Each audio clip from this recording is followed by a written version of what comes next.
मुसलमान को इंडिया की जीत से नाराज़गी थी और इस तरह से ये मामला बिगड़ा है। ये परसेप्शन चूँकि देश में बहुत सारे लोगों ने पहले से ही बना रखा है कि मुसलमान जो हैं वो देश विरोधी हैं। वो इंडिया की जीत के नाम पर मस्जिदों और धर्म स्थलों के बाहर सिर्फ शोर शराबा करना और नारा करना उनका काम था। सुतली बम मस्जिद पर फेंका गया। अब इसका इंडिया की जीत से क्या लेना देना था? हमारी मस्जिद न पाकिस्तान में है, न हमारे महल्ले बांग्लादेश में। हम इसी हिंदुस्तान के निवासी हैं। ये मंदिर के सामने होता तब भी गलत था, ये मस्जिद के सामने है तो क्यों गलत नहीं है? मुझे ये खबर मिली है सोशल मीडिया से के थ्रू, चूँकि ये बाकायदा पूरे देश में ये माहौल बनाने की कोशिश की जा रही है या खबर फैलाने की कोशिश की जा रही है कि मुसलमान को इंडिया की जीत से नाराज़गी थी और इस तरह से ये मामला बिगड़ा है और मुसलमानों की वजह से ये सब कुछ हुआ है। ये एक गलत बात फैलाई जा रही है और इस चीज़ से हमें बहुत दुख हुआ है। मुस्लिम कौम को या मुस्लिम समाज को इस तरह बदनाम करने की कोई ज़रूरत नहीं है। मुसलमान भी इसी देश के वासी हैं। ये परसेप्शन चूँकि देश में बहुत सारे लोगों ने पहले से ही बना रखा है कि मुसलमान जो हैं वो देश विरोधी हैं, और जबकि कहानी यहाँ पर जो शुरू हुई है वो इस तरह शुरू हुई है कि सबसे पहली चीज़ शासन प्रशासन से जिस तरह की चूक हुई है, उन चूकों के चलते यहाँ पर यह हादसा हुआ है। दोनों तरफ के लोगों से की सहमति, शासन की, प्रशासन की मौजूदगी में और बीचवानी में रहकर ये बात तय हुई थी कि जामा मस्जिद के इस रूट से किसी तरह का जुलूस नहीं निकलेगा। रात को जो जुलूस निकला उसकी पहली बात तो कोई परमिशन नहीं थी, उसकी कोई आगवानी करने वाला नहीं था, वो एक उपद्रवियों की भीड़ थी। वो इंडिया की जीत के नाम पर मस्जिदों और धर्म स्थलों के बाहर सिर्फ शोर शराबा करना और नारा करना उनका काम था। लोग नमाज से जब निकले हैं तो उस वक्त में ये भी हुआ है कि सुतली बम मस्जिद पर फेंका गया। अब इसका इंडिया की जीत से क्या लेना देना था? क्या मस्जिद पर बम फेंकने से इंडिया की जीत का जश्न मनेगा?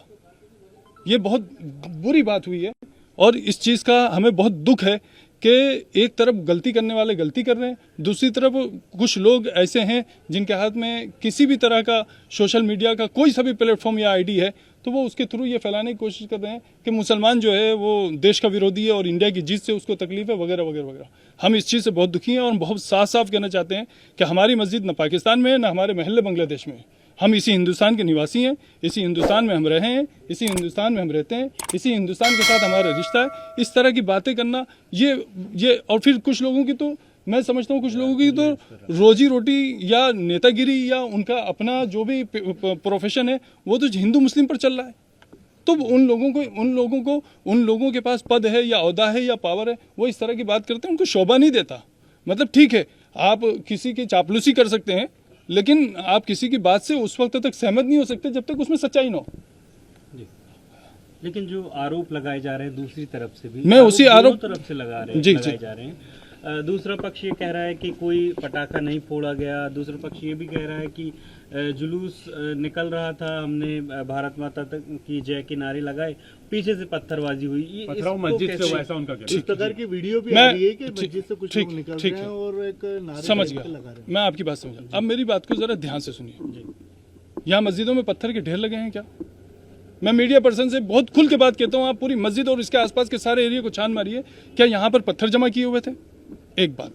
दूसरी बात, मेरा बुनियादी सवाल यह है कि जिस एरिया से जुलूस नहीं निकलना प्रशासन की मौजूदगी में बीचवानी में रहकर दोनों पक्षों के बीच तय हो चुका था, उस वक्त में जुलूस का उसी रूट से निकलना, बगैर आगवानी करने वालों और उसके संयोजकों के बगैर निकलना, नारों के साथ निकलना, नमाज के वक्त में निकलना, क्या ये सब इस देश में मतलब पनपने की बातें हैं या महू में इस तरह सद्भावना पैदा होगी? क्या ये चीज़ ठीक हुई? मेरा सवाल इंसानियत के नाते, मैं एक मुस्लिम पक्ष का पक्षकार होने के नाते बात नहीं कर रहा हूँ। मेरा कहना यह है कि क्या ये मंदिर के सामने होता तब भी गलत था, ये मस्जिद के सामने है तो क्यों गलत नहीं है? अगर ये मंदिर के सामने होता तो गलत था, तो ये मस्जिद के सामने है तो क्यों गलत नहीं है? तो ऐसी जो बातें आ रही हैं कि जुलूस तो निकाल सकते हैं, जैसा कि आपने कहा कि क्या बिना परमिशन के जुलूस निकलेंगे? मैं आपसे लिखा हुआ ले लूं? नहीं, देश की जीत के जुलूस के लिए कोई रूट तो होता है, कुछ गाइडलाइंस तो होती हैं, कुछ तो व्यवस्था होती है। नहीं तो पॉलिटिक्स अगर कोई वो होता तो बिल्कुल गाइडलाइन होती है, तो देश की जीत का था। नहीं, देश की जीत के जश्न, आपने बताया, मेरी बात सुनो, देश की जीत के जश्न के लिए कुछ तो थोड़ा तो कहीं तो कुछ तो पाबंदी होगी ना। जो वीडियो मार्केट में चल रहे हैं उसमें मुस्लिम समाज के लोग पत्थर फेंकते हुए नजर आ रहे हैं, उस पर क्या कहना है? नहीं, दूसरी तरफ से तो फूल आ रहे थे। बस यही कहूंगा मैं। यानी कि दोनों तरफ से पथराव हुआ। बिल्कुल बिल्कुल ठीक है, मैं मान रहा हूँ ना भाई, पथराव ऐसा नहीं, मैं ये नहीं कह रहा हूँ। अब रात को मुझे किसी मीडिया पर्सन ने पूछा कि साहब जिन लोगों ने किया है वो उपद्रवी थे, मुसलमान में जिनके रिकॉर्ड खराब है उन्होंने किया, तो मैंने कहा उधर से तो दूध के दूल्हे फेंक रहे थे। ये तो कोई बात नहीं हुई ना, मतलब अच्छा नहीं लगता। कोई एफआईआर वगैरह की गई है?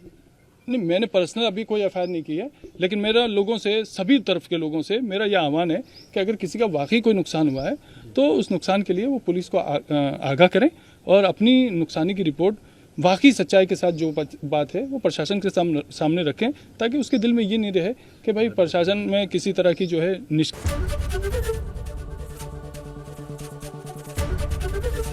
एबीपी गंगा, खबर आपकी, जुबान आपकी।